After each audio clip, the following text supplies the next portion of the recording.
Market rebound continues as we head towards the middle of December. What does that mean for you and your money? That's up next.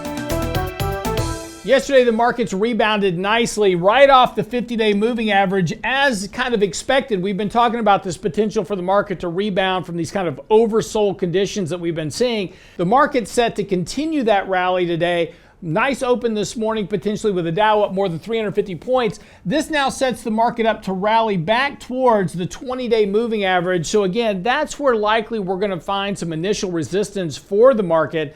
One important thing here is that we're not out of the woods just yet in terms of mutual fund rebalancing. Now that's going to continue here for another week. So we could see some more sloppiness in trading over the next week or so until we get to the 15th. Now that should set the markets up for a bit more of a rally as we head into the end of the year. That's the traditional Santa Claus rally, but there's some risk in the short term. After we see that rally back to the 20-day moving average, which currently is sitting right around 4,600 on the S&P, likely to see a bit of consolidation here before we see a breakout. As we see a breakout for that end of the year trade as mutual funds rebalance for their end of the year window dressing. Now, as we get into really 2022, early 22, all eyes are going to turn back to the Federal Reserve. And of course, this is where monetary policy is really going to start to weigh on markets potentially.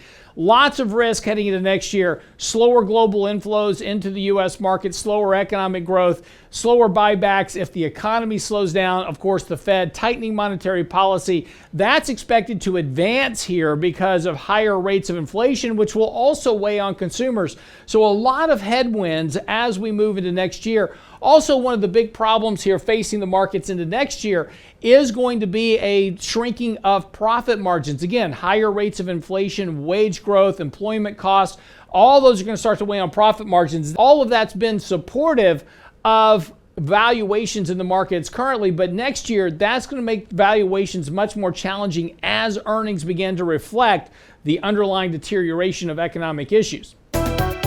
Another sign of the risk on attitude in the markets currently, of course, is reflected by Bitcoin. Bitcoin had a very big decline here with the rest of the market. Again, kind of that risk-off attitude went from markets into Bitcoin as well. A very high correlation between bullish and bearish sentiment in Bitcoin relative to, really cryptocurrency in general, relative to the S&P.